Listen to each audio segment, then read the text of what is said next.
Oi, gente! Tudo bem? Bem-vindos ao meu canal. Então, este vídeo de hoje é acerca dos meus 6 versículos bíblicos preferidos. Eu não tenho nenhum livro da Bíblia preferido, porque são todos tão gostosos, né? E quando eu leio Salmos, por exemplo, daí Salmos se torna meu livro preferido. Agora, quando eu leio Gênesis, é Gênesis. Quando eu leio João, é João. Quando eu leio Apocalipse, meu livro preferido, sem dúvida, é Apocalipse. Então, daí eu prefiro, assim, ordenar os meus versículos preferidos, porque daí eu posso misturar os livros da Bíblia, né? A maioria das pessoas começam com João 3,16, porque é o versículo bíblico mais lido, mais repetido na igreja hoje. E isso é tudo bem, porque realmente é um versículo lindo, é um versículo maravilhoso que fala sobre a verdade e a essência do evangelho. Agora, também eu acho que a gente às vezes tira esse versículo um pouquinho fora do contexto. Por exemplo, está escrito que só crê e daí você já vai ser salvo, né? João 3,16. Então, quando as pessoas tiram esse versículo fora do seu contexto, incentiva as pessoas a se tornarem um pouquinho preguiçosas, né? Porque realmente, para sermos salvos, precisa de uma mudança de atitude, uma mudança de valores, uma mudança do nosso espírito, e precisamos realmente nos esforçar para sermos salvos. Por exemplo, está escrito em Lucas 13, versículo 24, esforcem-se para entrar pela porta estreita, porque eu lhes digo que muitos tentarão entrar e não conseguirão. Ou seja, João 3,16 é maravilhoso, é abençoado, mas é um pouquinho mal representado. Então, não está na minha lista por enquanto, mas é um versículo abençoado.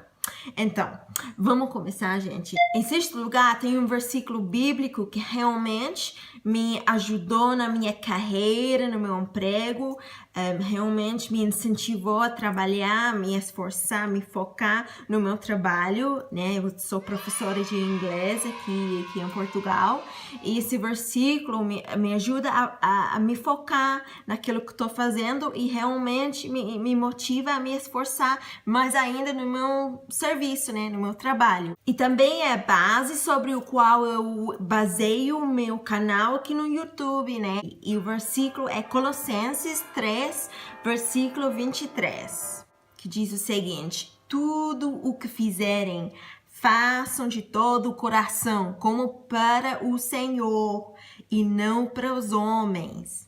Também existem outros versículos bíblicos que também se tratam disso, ou seja, se esforçar no trabalho mesmo, no teu emprego. Por exemplo, eu tenho aqui, escrevi aqui, 2 Tessalonicenses 3, versículos 7 a 11, também Efésios 4, 28, que nos incentiva, né? Fala sobre esse tema de nos incentivar, de não sermos preguiçosos no trabalho. E também isso aí é muito pessoal, especialmente para mim, porque houve uma época na minha vida quando eu realmente fui essa pessoa muito preguiçosa, essa pessoa que não queria trabalhar, que quando trabalhava também não trabalhava direito, porque só queria orar, ler a Bíblia, estar com o Senhor, e eu não me focava muito no meu serviço. Então, realmente é um versículo pessoal para mim mesma. Mas graças a Deus já saí dessa época da minha vida, né?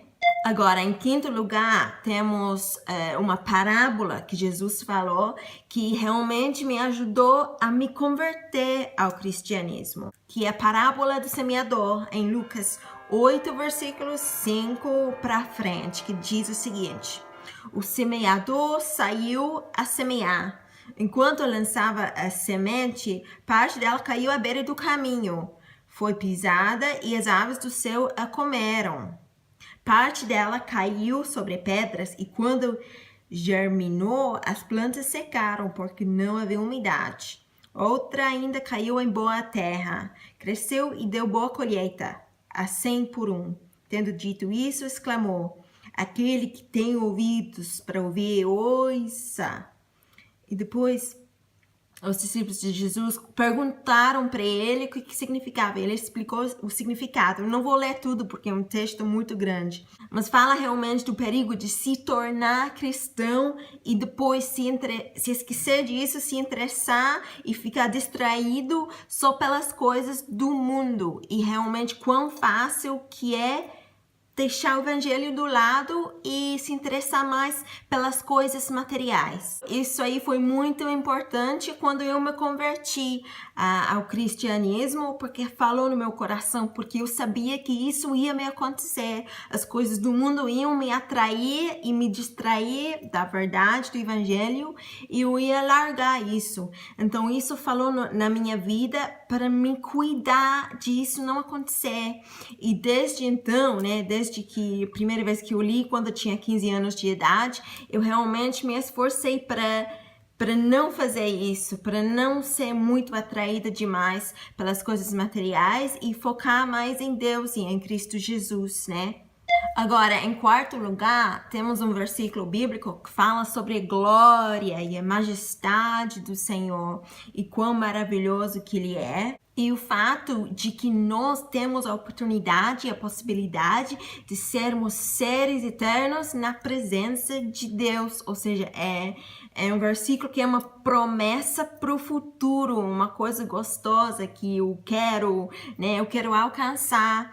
Eu estou esperando com impaciência para receber isso. Então, falando sobre o nosso futuro com Deus, é 2 Coríntios 3, versículo 18, que diz o seguinte: E todos nós que com a face descoberta contemplamos a glória do Senhor, segundo a sua imagem, estamos sendo transformados com glória cada vez maior, a qual vem do Senhor, que é o Espírito. Então também fala sobre nossa mudança de ser, né? Ou seja, por causa da nossa renascença de novo, mas também fala sobre quão gostoso que as coisas serão depois que morrermos. E também sobre o mesmo tema, também amo 1 Coríntios 2, versículo 9, que diz: Olho nenhum viu, ouvido nenhum ouviu, mente nenhuma imaginou o que Deus preparou para aqueles que o amam.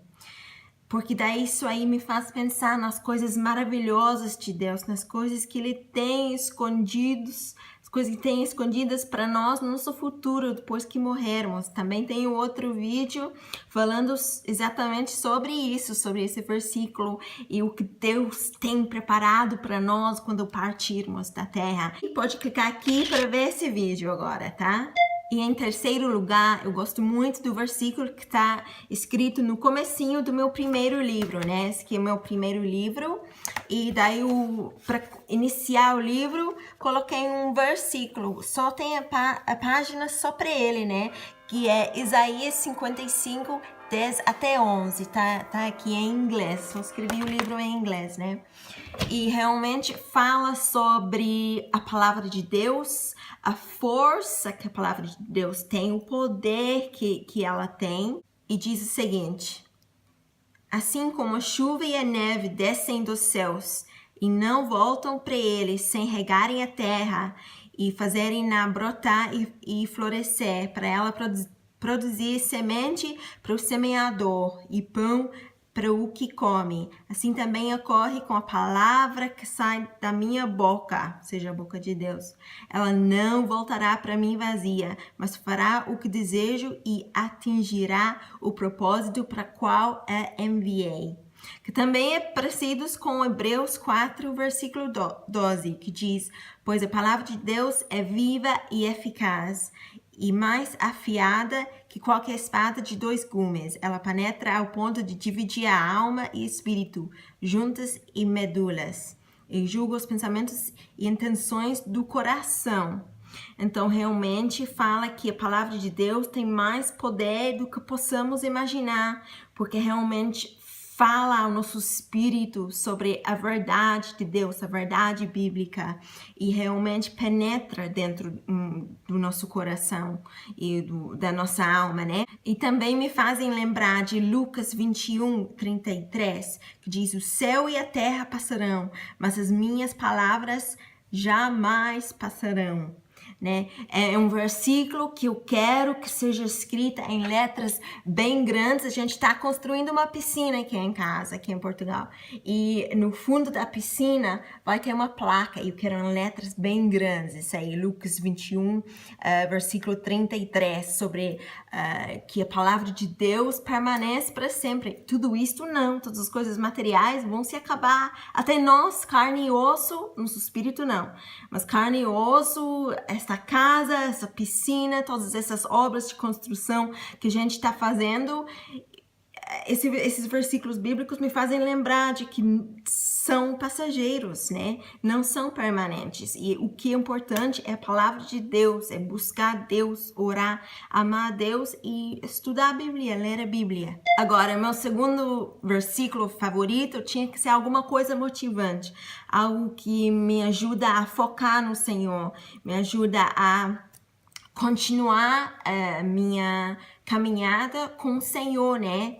E é Filipenses 3, versículos 13 a 14, que dizem o seguinte: Irmãos, não penso que eu mesmo já o tenha alcançado, mas uma coisa faço. Agora, esquecendo-me das coisas que ficaram para trás e avançando para as que estão adiante, prossigo para o alvo, a fim de ganhar o prêmio do chamado celestial de Deus em Cristo Jesus. Então, isso aí realmente tem o poder de nos acordar espiritualmente, né? Realmente nos ajuda a focar no Senhor e a lembrar o que é importante.